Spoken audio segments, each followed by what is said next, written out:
주기도문 하심으로 화요일 아침 기도회를 시작하겠습니다. 하늘에 계신 우리 아버지여, 이름이 거룩히 여김을 받으시오며 나라가 임하시오며 뜻이 하늘에서 이루어진 것 같이 땅에서도 이루어지이다. 오늘 우리에게 일용할 양식을 주시옵고 우리가 우리에게 죄 지은 자를 사하여 준 것 같이 우리 죄를 사하여 주시옵고 우리를 시험에 들게 하지 마시옵고 다만 악에서 구하시옵소서. 나라와 권세와 영광이 아버지께 영원히 있사옵나이다. 아멘. 찬송 445장으로 함께 찬양하시겠습니다. 대산을 넘어 험곡에 가도 빛 가운데로 걸어가면 주께서 항상 지키시기로 약속한 말씀 변치 않네. 하늘의 영광 하늘의 영광 나의 맘속에 차고도 넘쳐 할렐루야를 힘차게 불러 영원히 주를 찬양하리.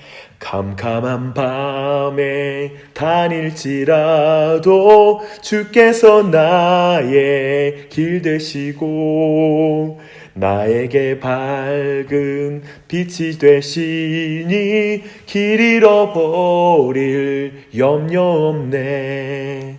하늘의 영광 하늘의 영광 나의 맘속에 차고도 넘쳐 할렐루야를 힘차게 불러 영원히 주를 찬양하리. 광명한 그 빛 마음의 바다 찬란한 천국 바라보고 할렐루야를 힘차게 불러 날마다 빛에 걸어가리. 하늘의 영광 하늘의 영광 나의 맘속에 차고도 넘쳐 할렐루야를 힘차게 불러 영원히 주를 찬양하리. 기도하시겠습니다. 하나님 아버지, 이 아침에 우리를 깨워주시고 함께 기도할 수 있게 해주시니 감사합니다. 코로나로 인하여서 우리가 교회에 모여 함께 기도할 수 없는 것이 너무나 마음이 아프지만 하나님이 이 모든 것을 주관하고 계시고 하나님의 작정 속에 있음을 고백합니다. 우리가 모이지 못하나 우리 각자의 처소에서 우리가 모여 기도합니다. 우리를 한 마음으로 성령 안에서 연결하여 주시고 우리의 기도를 들으신 분이 어디에나 계심을 믿고 은밀한 중에 함께 기도하며 나아갈 때 함께 해주시고 또 이 시간 우리가 믿음 가운데 온 교회가 하나 되어 기도하는 줄 믿고 나아가니 이 예배 가운데 이 기도회 가운데 함께 해주시옵소서. 이 시간 에스겔 말씀을 대합니다. 이 말씀을 통해서도 우리의 마음을 묶어주시고 한 마음으로 기도하는 이 아침이 될 수 있도록 말씀에 따라 기도할 때 오직 하나님만 영광 받아 주시옵소서. 감사드리며 예수님의 이름으로 기도합니다. 아멘. 에스겔 14장 1절로 11절 말씀 함께 말씀 보도록 하겠습니다. 이 아침의 말씀 14장 1절로 11절 말씀 보실 텐데요. 오늘 통독 말씀은 13장부터 15장까지 말씀입니다. 14장 1절 말씀 함께 읽겠습니다. 이스라엘 장로 두어 사람이 나와 내 앞에 앉으니 여호와의 말씀이 내게 임하여 이르시되 인자야, 이 사람들이 자기 우상을 마음에 들이며 죄악의 걸림돌을 자기 앞에 두었으니 그들이 내게 묻기를 내가 조금인들 용납하랴. 그런즉 너는 그들에게 말하여 이르라. 나 주 여호와가 말하노라. 이스라엘 족속 중에 그 우상을 마음에 들이며 죄악의 걸림돌을 자기 앞에 두고 선지자들에게로 가는 모든 자에게 나 여호와가 그 우상의 수요대로 보응하리니 이는 이스라엘 족속이 다 그 우상으로 말미암아 나를 배반하였으므로 내가 그들이 마음먹은 대로 그들을 잡으려 함이라. 그런즉 너는 이스라엘 족속에게 이르기를 주 여호와의 말씀에 너희는 마음을 돌이켜 우상을 떠나고 얼굴을 돌려 모든 가증한 것을 떠나라. 이스라엘 족속과 이스라엘 가운데에 거류하는 외국인 중에 누구든지 나를 떠나고 자기 우상을 마음에 들이며 죄악의 걸림돌을 자기 앞에 두고 자기를 위하여 내게 묻고자 하여 선지자에게 가는 모든 자에게는 나 여호와가 친히 응답하여 그 사람을 대적하여 그들을 놀라움과 표징과 그리고 속담거리가 되게 하여 내 백성 가운데서 끊으리니 내가 여호와인 줄을 너희가 알리라. 만일 선지자가 유혹을 받고 말을 하면 나 여호와가 그 선지자를 유혹을 받게 하였음이거니와 내가 손을 펴서 내 백성 이스라엘 가운데서 그를 멸할 것이라. 선지자의 죄악과 그에게 묻는 자의 죄악이 같은즉 각각 자기의 죄악을 담당하리니 이는 이스라엘 족속이 다시는 미혹되어 나를 떠나지 아니하게 하며 다시는 모든 죄로 스스로 더럽히지 아니하게 하여 그들을 내 백성으로 삼고 나는 그들의 하나님이 되려 함이라. 주 여호와의 말씀이니라. 아멘. 오늘 이 말씀을 함께 나눌 때 하나님의 은혜가 우리 모두에게 넘치길 바랍니다.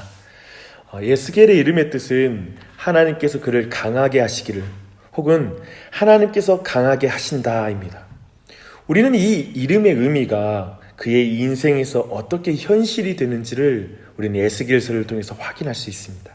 그런데 예스겔의 메시지를 바르게 이해하려면 먼저 유다 말기 상황에 대한 최소한의 지식이 필요합니다. 우리말에 고래싸움에 새우등이 터진다라는 그런 말이 있는데요.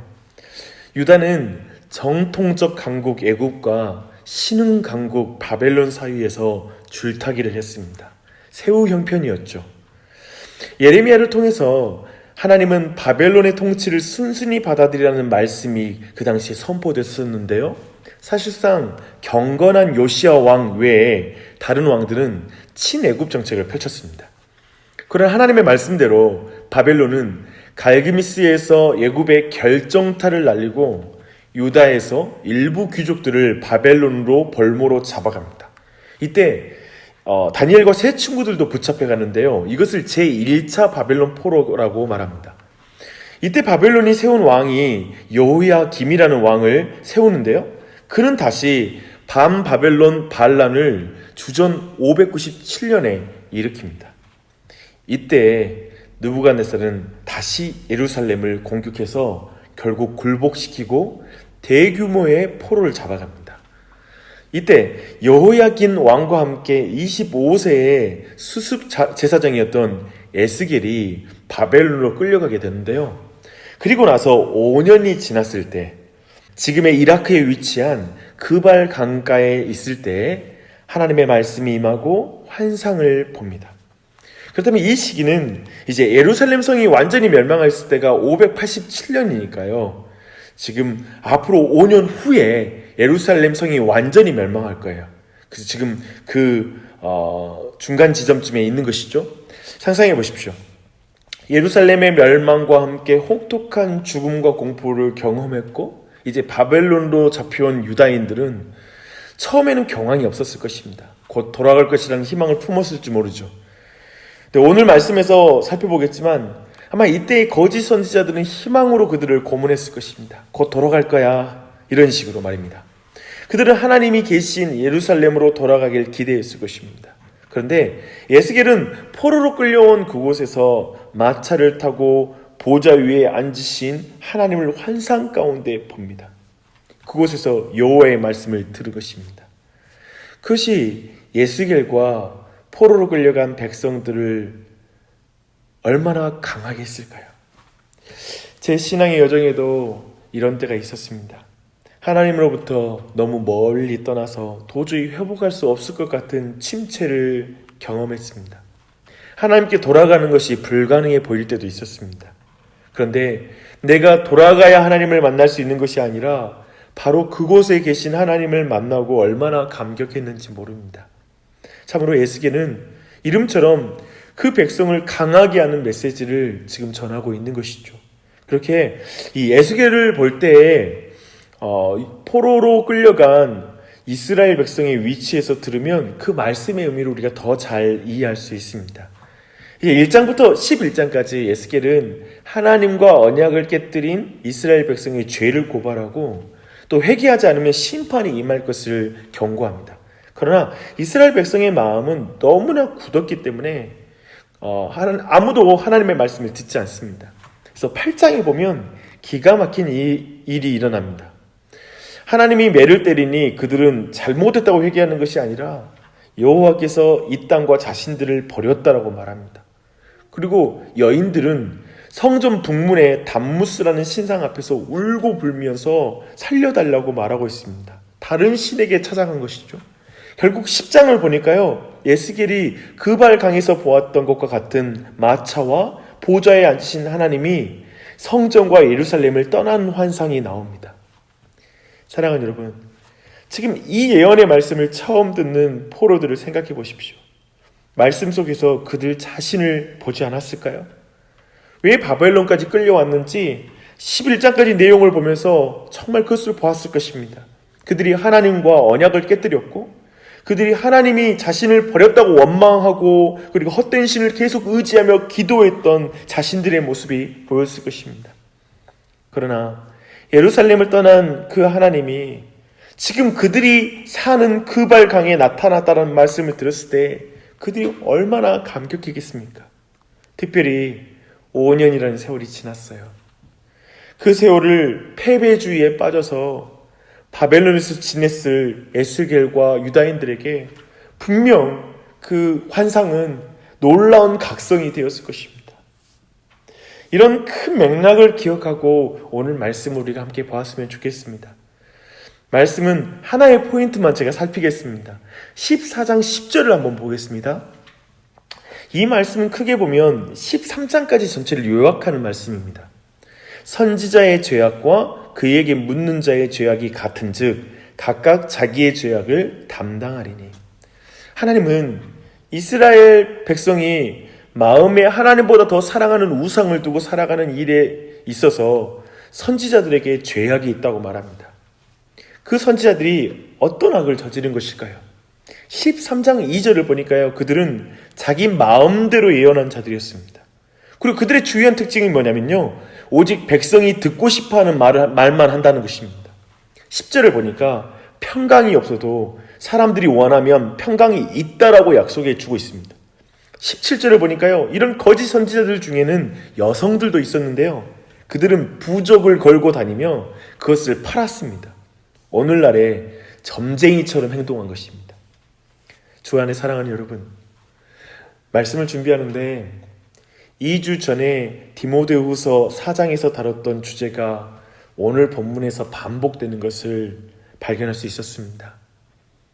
저는 이렇게 말씀이 반복될 때마다 하나님께서 정말 강하게 인도하고 있고 섭리하고 있다는 것을 또 느끼게 되는데요. 사도 바울은 디모데에게 말씀을 전파하라고 명령하면서 오늘 14장 10절 말씀과 동일한 문제를 말하고 있습니다. 때가 이르리니 사람이 바른 교훈을 받지 아니하며 귀가 가려워서 자기의 사욕을 따를 스승을 많이 두고. 이것을 보면 어느 시대에나 이런 거짓 선지자들이 있었다는 것을 다시 한번 확인하게 됩니다. 지금도 굉장히 많습니다. 이렇게 거짓 선지자들, 사람들의 귀에 듣기에 좋은 말만 하는 그런 거짓 선지자들의 가장 큰 폐해는 백성들로 하여금 거짓 메시지에 익숙하게 만들어서 참된 메시지에 제대로 반응하지 못하게 만드는 것입니다. 생각해 보십시오. 매일 언론에 나오는 목회자들의 일탈의 가장 큰 폐해는 무엇입니까? 모든 목사를 색안경을 끼고 보는 것이 가장 큰 폐해입니다. 다양한 기독교 방송의 설교를 한번 들어보십시오. 분명 귀한 말씀이 있습니다. 하지만 분별하여 들어야 합니다. 10절 말씀을 보십시오. 말씀을 잘못 전하는 선지자는 자신의 죄악을 담당할 것입니다. 그러나 그에게 묻는 자의 죄악도 같다라고 말하고 있습니다. 즉 분별하지 못하고 거짓 메시지에 아멘 아멘 하면서 반응하는 자도 동일한 죄를 범하는 것이라고 말하는 것입니다. 사실 그가 듣고 싶어하는 메시지이기 때문에 아멘 아멘 했던 것이죠. 그래서 각각 자기의 죄악을 담당할 것이라고 분명하게 말씀하고 있습니다. 주 안에 사랑하는 여러분, 우리에게 필요한 것은 진실한 선지자입니다. 거짓을 말하지 않는 선지자가 지금 너무나 필요합니다. 잠시 죄가 없다라는 식의 말로 위로할 수 없습니다. 회개 없이 평안할 수 있다는 말에 우리가 속아서는 안 됩니다. 목회자를 위해서 기도해 주십시오. 우리 교회가 그랬으면 좋겠습니다. 하나님께서 세우신 사역자들을 위해서 기도해 주십시오. 참으로 죄를 진단하고 분별하고 오직 하나님의 귀를 기쁘게 하는 목회자가 될 수 있도록 기도해 주십시오. 여러분의 자녀들을 위해서 기도하시되 그러한 목회자를 만나는 복을 달라고 기도하셔야 됩니다. 자신의 이익을 탐하는 거짓 선지자가 아니라 회중들이, 양들이 사나 죽으나 유익한 말씀, 영생의 말씀을 바르게 전할 수 있게 해달라고 기도해 주십시오. 그런 만남의 복을 위해서 기도하십시오. 그런데요, 단순히 사람들의 죄를 드러내는 것이 좋은 설교자는 아닙니다. 모든 죄인들에게 가장 필요한 선지자가 있습니다. 바로 죄를 드러내는 선지자만이 아니라 그 죄를 짊어질 수 있는 선지자가 필요합니다. 바로 참된 선지자이신 예수 그리스도입니다. 그 예수님을 전하는 설교자가 이 시대에 바로 너무나 필요한 말씀 선포자인 것입니다. 그 예수님이 바벨론과 같은 세상에서 포로처럼 살아가는 사람들, 하나님으로부터 멀리 떠난 사람들, 그래서 낙심해서 그 자리에 주저앉아 울고 있는 사람들, 하나님께 버림받았다라고 생각하는 사람들, 상한 마음, 가난한 마음을 가진 사람들, 꺼져가는 심지어 같은 마음을 가진 사람, 상한 갈대와 같은 사람들을 강하게 하는 참된 선지자입니다. 예수 그리스도가 그들을 진정 강하게 하십니다. 그 예수님으로 인해서 오늘 하루도 세상 한복판에서 살아계신 하나님을 만나는 우리 모두가 되기를 축원합니다. 그것에 정말 마차를 타고 그리고 보좌 위에서 온 땅을 통치하신 그 하나님을 그발 강가에서, 바벨론의 중심부에서 포로로 끌려간 그 땅에서, 그곳에서 그 하나님을 만나는 것입니다. 이 말씀이 우리를 강하게 하지 않습니까?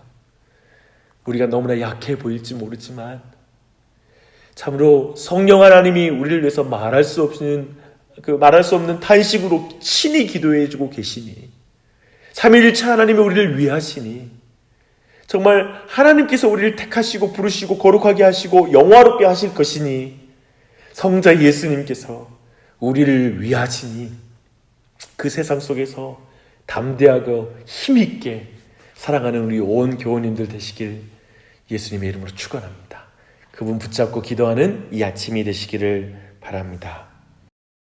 하나님 아버지, 저희가 하나님을 잊어버릴 수 있어도 하나님께서는 저희를 잊지 아니하시고 마침내 찾아오시며 저희에게 말씀하시는 하나님이심을 믿고 감사드립니다. 특별히 저희 삶이 아무리 지칠지라도 하나님을 망각하고 살지 않게 하시고 저희를 보고 계시며 저희 앞에 그리고 좌우와 뒤에 저희를 붙드시는 하나님이 계심을 기억하고 살게 하여 주시옵소서. 특별히 우리는 무지하여서 어떻게 마땅히 기도할지도 모를 뿐만 아니라 거짓된 메시지가 가득한 세상에서 진짜 나에게 필요한 메시지가 뭔지를 모르고 살 때가 많습니다. 주님이 교회의 사역자를 통해서 우리를 깨닫게 해주시니 감사합니다. 그리고 끊임없이 우리에게 좋은 설교자를 통하여, 그리고 주님 믿음의 부모를 통하여, 그리고 하나님 정말 배우자를 통하여 우리를 말씀으로 깨워주시니 감사합니다. 특별히 교회에 세운 주님 말씀 사역자들이 더욱더 주님 그들을 깨워주셔서 하나님의 온전한 말씀을 선포하고 나눔으로 말미암아 온 교회를 견고하게 할 수 있도록 은혜 베풀어 주시옵소서. 저희 말씀을 듣는 모든 사람들 또한도 정말 좋은 귀를 주셔서 꼭 하나님이 주시는 말씀들을 듣고 아멘 하며 살아가는 그런 믿음 되게 해주시고, 또한 우리의 자녀들이 그러한 은혜가 넘칠 수 있도록 주님 복을 주시옵소서. 오늘도 이렇게 아침에 기도하며 하루를 살아갑니다. 오늘도 한 날도 모든 만나는 사람들 안에 그리고 모든 사건 속에서 그곳에 계시는 하나님을 만나며 나아가는 우리 모두가 될 수 있도록 붙잡아 주시옵소서. 주님, 이 시간 기도합니다. 각자 기도함 가운데 큰 은혜 베풀어 주시고 하나님을 더 깊이 만나는 은혜 있게 해주시길 간구하며 예수님의 이름 받아 기도합니다. 아멘.